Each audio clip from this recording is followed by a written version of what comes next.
Welcome to Storyteller's Den. In today's video we will going on an adventure with Sarah while she solves the murders. The small town of Willow Creek was always a quiet place, but something strange had been happening lately. People were starting to disappear. The first to go was Mrs. Jones, the elderly woman who lived alone on the edge of town. She was found dead in her home, with no sign of forced entry. The police were baffled. Then, Mr. Smith, the local shopkeeper, vanished without a trace. Again, the police were left with no clues. The disappearances continued, and the townspeople started to panic. They didn't know who or what was taking them, or why. One day, a young woman named Sarah decided to investigate. She had heard the rumors, but she didn't believe them. She thought that the disappearances were just a coincidence. Sarah started by talking to the families of the victims. She learned that they had all seen something strange before they disappeared. They had all seen a man, lurking in the shadows. Sarah also talked to the police. They told her that they had no leads, but they were starting to think that the disappearances were connected. Sarah decided to go on a hike in the woods, where the victims had last been seen. She wanted to see if she could find any clues.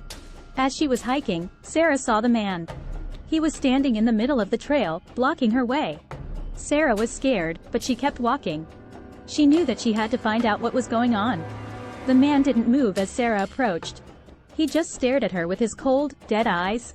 Sarah reached out to touch the man, but he disappeared before she could. Sarah was confused and shaken.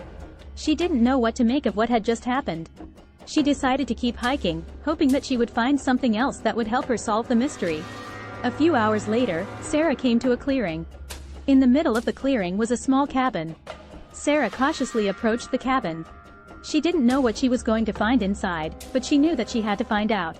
Sarah opened the door to the cabin and stepped inside. The cabin was dark and dusty, and it smelled like something had died. Sarah walked through the cabin, looking for clues. She found a few things that were out of place, but nothing that seemed to indicate what had happened to the victims. Just when Sarah was about to give up, she saw something out of the corner of her eye.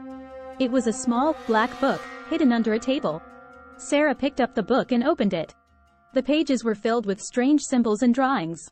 Sarah didn't know what the book meant, but she knew that it was important.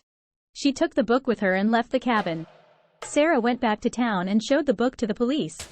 They were still baffled, but they were willing to listen to Sarah's theory. Sarah told the police that she thought the man was a serial killer, and that he was responsible for the disappearances. She also told them that she thought the book was a clue to the man's identity. The police didn't know if Sarah was right, but they were willing to investigate. They took the book to a specialist, who confirmed that it was written in a code that was used by serial killers centuries ago. The police now had a lead, and they were determined to find the man and stop him from taking any more lives. With Sarah's help, the police tracked down the man and arrested him. The disappearances stopped, and the town of Willow Creek was safe once again. Sarah was a hero, and she was celebrated by the townspeople. She had saved them from the man, and she had restored peace to their town. But Sarah knew that the story wasn't over. She had learned from the book that the man was not the only one of his kind. There were others out there, and they were just as dangerous. Sarah vowed to continue her investigation, and to find a way to stop the other serial killers before they could harm anyone else.